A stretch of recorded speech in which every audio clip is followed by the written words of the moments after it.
Dieu vous bénisse. Je suis Révérend Doumbia. Je vais partager avec vous une série d'études qui va prendre un long moment, qui va vous permettre d'être des chrétiens zélés, des chrétiens engagés qui aiment le Seigneur. En tant que jeune chrétien, vous pouvez constater avec moi aujourd'hui que ce n'est pas facile d'être un chrétien. C'est possible, mais ce n'est pas facile. Comment je dis ce n'est pas facile? À cause des pressions extérieures. Nous sommes au 21e siècle et nous sommes à la fin des temps. Jésus nous a bien prévenu que l'amour du plus grand nombre va refroidir. Pourquoi? À cause du péché qui va augmenter, l'iniquité qui va s'accroître. Et toi-même, tu peux témoigner qu'en tant que jeune chrétien, les tentations fusent de partout, les attaques de l'ennemi, la mondanité, en tout cas beaucoup de choses qui viennent de partout. Et en tant que jeune chrétien, tu dois tout faire pour t'engager avec le Seigneur. Et dans mon travail, dans la vision que le Seigneur m'a communiquée après des années, je me suis rendu compte que les jeunes vivent beaucoup de difficultés. Et l'une des difficultés majeures des jeunes chrétiens d'aujourd'hui, c'est la mondanité. La mondanité. Donc le grand thème de cette série d'études que vous allez avoir sur ma page YouTube ainsi que Facebook, etc., c'est comment en tant que jeune chrétien, tu peux triompher du monde et rester toujours spirituel. La mondanité. Mais avant ça, nous allons prendre nos Bibles rapidement dans 1 Jean le chapitre 2, à partir du verset 15. 1 Jean 2, verset 15, il est écrit: n'aimez pas le monde, ni ce qui est dans le monde. Si quelqu'un aime le monde, l'amour du Père n'est pas en lui. Verset 16, en effet, tout ce qui est dans le monde, la convoitise qui est dans l'homme, la convoitise des yeux et l'orgueil dû aux richesses, vient non du Père, mais du monde.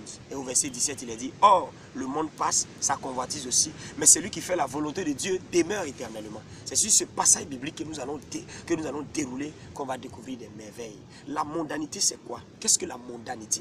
La mondanité, aujourd'hui on va définir la mondanité. Quand on dit un jeune chrétien, il est mondain, quand quelqu'un est mondain, qu'est-ce que ça veut dire? Tu es d'accord avec moi que les choses du monde souvent te tentent, ça t'amène souvent à lâcher la main de Dieu, à ne pas être un bon chrétien. On va définir la mondanité. La mondanité consiste quoi? À aimer, apprécier ce monde de péché dans lequel nous vivons. Quand on dit le monde, il ne s'agit pas de l'écosystème, la nature, la mer, les fleuves, non. Mais le monde en tant que système de pensée. Et quand on dit ce monde-là est un système qui est gouverné et influencé par Satan et ses démons. Rappelez-vous que la terre a été livrée à Satan quand Adam et Ève ont désobéi à Dieu. Donc le diable aujourd'hui est sur la terre avec ses démons en train de détruire la vie des hommes. Donc la mondanité aussi, c'est une manière de penser et d'agir. Quand on dit un jeune chrétien vit dans la mondanité, c'est sa manière de penser, d'agir. Maintenant, allons-y rapidement. La mondanité, c'est quoi? Quand on dit quelqu'un vit dans la mondanité, Dieu nous a dit clairement dans le passage biblique de ne pas aimer le monde. Celui qui aime le monde, l'amour du Père n'est point en lui. Donc on peut conclure pour dire que Dieu, tu suis Dieu, tu ne dois pas suivre le monde. Tu suis le monde ne va pas te permettre de suivre Dieu. Et Dieu n'aime pas les gens qui vivent dans la mondanité. Il veut des chrétiens qui sont à lui 100% chrétiens. Et en tant que jeune chrétien, après cette exhortation, tu vas voir que tu peux avoir la victoire sur le monde. Maintenant, est-ce que tu vis dans la mondanité ou pas? Comment reconnaître un jeune qui vit dans la mondanité? Ce message n'est pas pour les jeunes chrétiens qui n'ont pas envie de marcher avec Dieu. C'est pour ceux qui sont sérieux dans les foi chrétienne, qui veulent vraiment plaire à Jésus-Christ de Nazareth. C'est pour eux ce message. La mondanité, c'est quoi? Quand quelqu'un vit dans la mondanité, tu vas voir, il aime les musiques non chrétiennes. Ah, c'est l'un des premiers signes. Les musiques païennes, les musiques mondaines. En tant que jeune chrétien, tu ne peux pas continuer d'aimer les Beyoncé, d'aimer les Booba, hein, d'aimer les DJ tant, DJ ceci. Tu es un jeune chrétien, là, tu ne peux pas écouter de telles musiques. Ce qui doit entrer dans tes oreilles doit être sanctifié. Ce n'est que des louanges. Ce n'est que des louanges. Tu ne peux pas dire que tu es un jeune chrétien, tous les jours dans ton portable, c'est les musiques mondaines, les filles qui roulent les fesses, des garçons qui disent des insanités, des perversités. Non. Quand quelqu'un aime le monde là, il aime les musiques du monde, les musiques non chrétiennes. Il aime aller où ça? Dans les bars, les boîtes de nuit. Aller à la plage pour faire le show avec ses amis. Non. Non, non, non. Être un jeune chrétien, c'est sans compromis. C'est sans compromis. Tu ne peux pas avoir un pied dedans, un pied dehors. Un pied dedans, un pied dehors, tu regardes là dehors avec Jésus-Christ. Tu n'es ni froid, ni chaud, il va te vomir. Donc c'est ça. Si tu te retrouves dans ces choses-là, ça veut dire que tu es encore lié à la mondanité.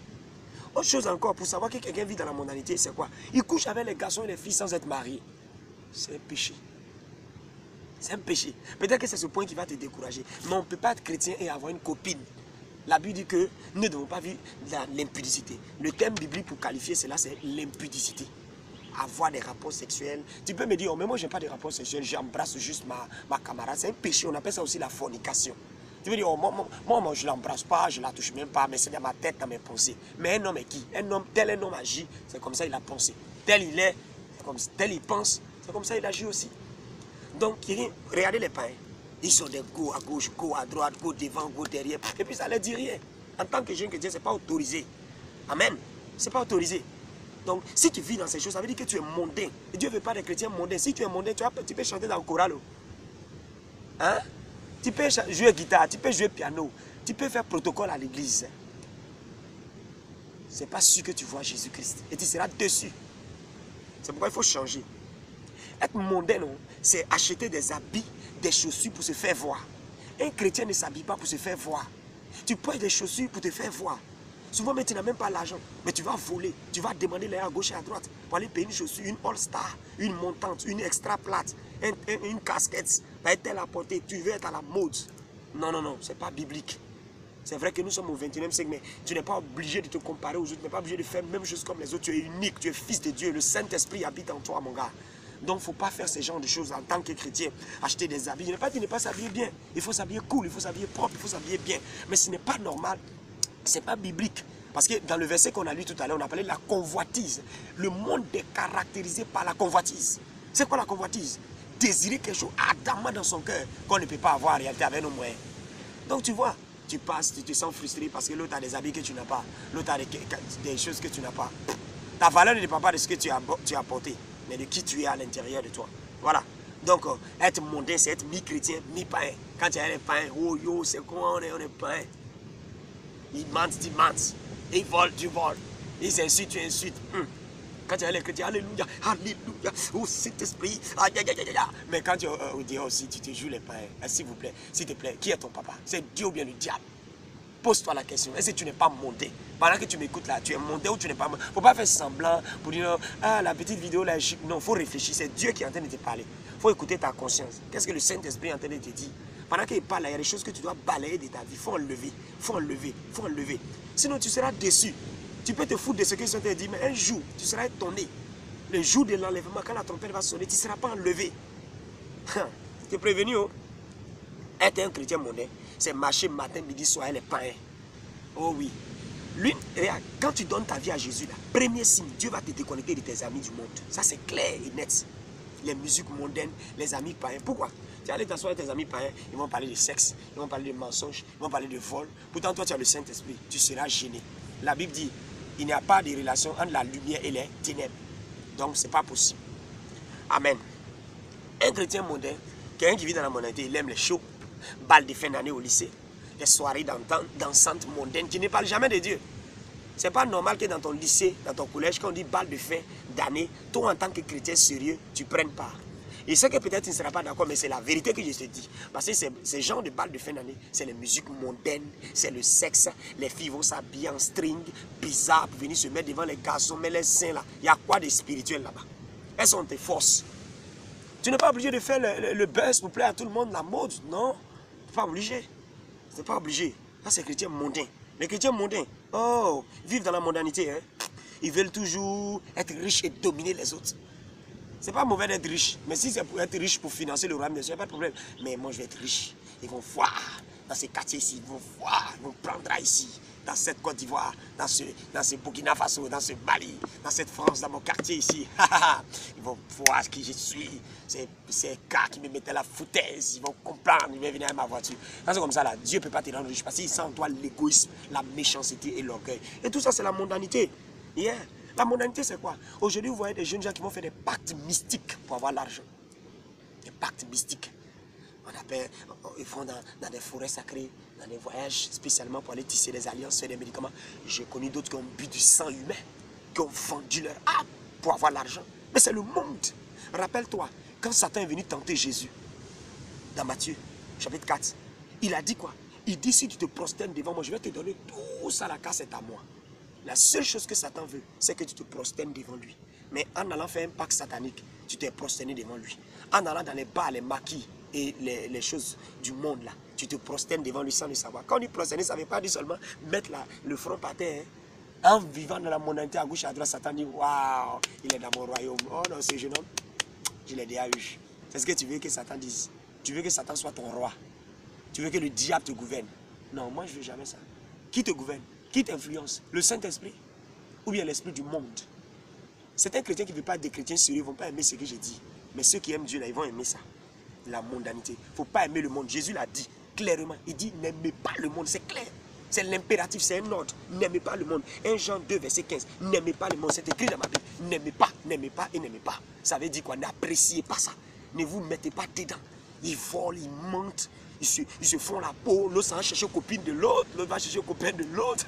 Mais vraiment le monde là, c'est terrible. Hein? Jalousie, la haine, il faut se faire voir, ils vont empoisonner la nourriture. Ah! C'est ça la mondanité. Alors qu'en Jésus-Christ, tu es libre. Il y a des garçons qui ne peuvent pas économiser. Ils vont travailler, ils vont prendre leur argent pour le mettre à une fille. Pourquoi? À cause du monde. À cause du monde. Il ne faut pas aimer le monde va te faire souffrir. Regarde, le monde envoie la pression. Quand c'est la pression, tu prends un jus d'orange, tu prends une orange, tu mets la pression jusqu'à ce que le jus sorte. Aujourd'hui, regardez les jeunes qui se suicident partout. Pourquoi? C'est à cause de la mondanité. C'est à cause des pressions du monde. Et je vais te dire que si tu ne veilles pas sur ta vie spirituelle, tu continues d'aimer les choses du monde, tu seras choqué et déçu un jour de voir que vraiment, ah, là, tu as capitulé. Tu viens à l'église, mais tu ne sens plus la vie de Dieu. Tu n'aimes plus Dieu, les choses spirituelles ne te disent plus rien, tu arrêtes de regarder. La mondanité envoie une pression. Quand le monde vient dans ta vie, là, ça t'envoie même une pression. Le monde te pousse à rétrograder et à devenir rebelle. Le monde, ça te pousse à rétrograder. Rétrograder, c'est quoi? Rétro, ça veut dire arrière. Grade, position. C'est-à-dire, ta position où tu étais là, ça vient en arrière. Si tu étais un frère qui priait pendant 1 heure, 2 heures, 30 minutes, tu vas voir que maintenant là, c'est une phrase qui jette à dire, oh Dieu, mon Père, mon roi, bonjour, cette journée est bénie, amen. Et puis tu passes ton temps, Facebook, Messenger, Twitter, Snapchat, bavarder, YouTube, à gauche, à droite, c'est Chanel, c'est mondain ça. La mondanité là, ça te pousse à rétrograder, ça te pousse à devenir rebelle. On te parle, oh, tu t'en fous. Tes responsables vont te parler, tu n'écoutes même plus. C'est ça là. Tu vois, la mondanité est dangereuse, il ne faut pas aimer le monde. Quoi encore? La mondanité te pousse à plaire aux hommes et non à Dieu. Et oui, tu vois, beaucoup de jeunes, ils aiment le monde. Ils veulent plaire à leurs amis. Oh, c'est comment, ouais, ils changent. Oh. Mais toi-même, tu sais que ce que tu es en train de faire là, c'est mauvais. Tu veux les plaire, tu veux plaire à tes amis. Ça va t'amener toujours à plaire à tes amis. Par exemple, tu vas au lycée, tout le monde s'habille de telle manière, tout le monde a cousu son kaki de telle manière. Donc, tu t'entends gêner tellement, tu veux plaire à tes amis dans le groupe. Qu'est-ce que tu as fait? Tu vas vouloir faire comme eux aussi. Non, non, il ne faut pas te compromettre. Souvent, en voulant rester unique, même tes amis vont t'envier, vont dire, ah, tiens, comment lui, il a fait? Et puis non, il est unique en son genre. Nous tous ici, on a 18, on a 3, 4 go. On a des copines sexuelles, mais lui, il est sain. Ils vont vouloir souvent se moquer de toi, mais en fait, ils t'envient. Mais ils ne savent pas comment ils vont te dire. Leur moi, leur ego les empêche de reconnaître ta valeur. La mondanité va te pousser à plaire aux hommes et non à Dieu. Tu veux plaire à qui? Aux hommes ou à Dieu? Il faut plaire à Dieu. La mondanité te pousse à avoir honte de Dieu. La mondanité va te mettre la pression d'avoir honte de Dieu. Regardez très bien.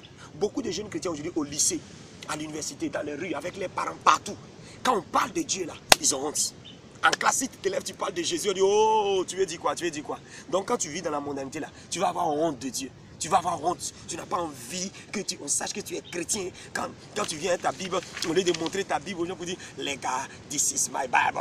Voilà ma Bible. Tu caches ça. Non, on ne doit pas voir ma Bible. Pourquoi? Un vrai chrétien doit être fier de présenter sa B-I-B-L-E, la Bible. Tu dois être fier de montrer ça aux gens pour dire, waouh, j'aime ma Bible. Le matin, quand il n'y a pas de cours à une heure creuse, tu t'assois, tu médites la Bible. On dit, oh, le chrétien, le pasteur, sois fier. Ou bien tu aimerais qu'on t'appelle le voleur, le sorcier, c'est ça que tu aimes. Moi, je préfère qu'on m'appelle le pasteur. Je préfère qu'on m'appelle Maman Marie. Je préfère ça. Le zélé, le chrétien, oui, c'est mieux. C'est mieux. Souvent, quand ils vont avoir des problèmes, ils vont venir te consulter. Ils vont dire, le pasteur, il faut nous aider. Et c'est là maintenant que tu vas me montrer que tu es un élève, un lycéen, un jeune travailleur, mais tu es un missionnaire. La mondanité va la pression que le monde va envoyer, le monde va te pousser à avoir forcément ce que tu ne peux pas et ne veut même pas avoir. Par exemple, il y a des chaussures, tu sais que ton ailleurs ne peut pas payer. Mais comme le monde dit, tout le monde doit avoir ça. Allez, tu cours au marché. Ça ne te plaît même pas. Mais tiens. C'est comme les téléphones portables. D'autres n'ont pas l'argent pour payer les larges téléphones. Tu n'as que 5 000 francs qui peuvent payer un portable avec des boutons, avec des touches. Mais tu dis non, il faut que j'ai un téléphone portable de haut niveau. Parce que je dois être connecté maintenant à Facebook tous les jours. Et ça va te pousser à te tuer pour avoir beaucoup d'argent, pour aller avoir un téléphone. Pourquoi? Là, tout le monde va dire, ah, j'ai un Infinix, hein. Waouh, j'ai un Sony, hein. Waouh, j'ai un Samsung, waouh, j'ai un iPhone, waouh, tu es dans le buzz, waouh. Et puis quoi après? Et puis après? Bon, on a crié waouh. Et puis après? Et puis après, les gens que tu devais donner à l'église pour Dieu, pour payer ta participation, pour faire l'œuvre de Dieu, tu as mis dans. Ils ont crié waouh, alors que le ciel allait crier waouh. Quand le ciel crie waouh, c'est des bénédictions qui viennent sur toi. Le monde a crié waouh. 3 mois après, on dit non, ce téléphone n'est plus à la mode. Maintenant, tu fais comment? Et c'est ce qui amène d'autres jeunes à abandonner Dieu. Le monde là, ça va te pousser à avoir les choses que tu ne peux même pas avoir. S'il faut changer d'habit tous les jours, matin tu sors avec des amis, il faut un habit. À 14h vous sautez, il faut un autre habit. À minuit vous sautez, il faut un autre habit. Le lendemain, où tu vas enlever ça si tu n'as pas l'argent, ça va te pousser à la convoitise, à l'envie. Quand tu passes au marché, tu regardes les vêtements. Ah ben donc, il faut que j'ai ça, il faut que j'ai ceci, pour toi tu n'as pas l'argent de ça. Autre chose encore que le monde va faire. Le monde va te pousser à regretter d'avoir été si vite chrétien. Aujourd'hui, beaucoup de jeunes chrétiens, lorsqu'ils ils vivent dans la mondanité, ils regrettent. Ils se disent, non mais pourquoi est-ce que je suis devenu si vite chrétien? Et ça les amène à regretter d'avoir été si vite chrétien. Donc vraiment, ce sera un regret pour eux. Donc voici une première partie de cette étude qui va vous permettre d'aller de l'avant. Donc je vais vous encourager à garder la foi et à rester attaché au Seigneur. Et on reviendra sur la suite. Que Dieu vous bénisse au nom de Jésus. Amen.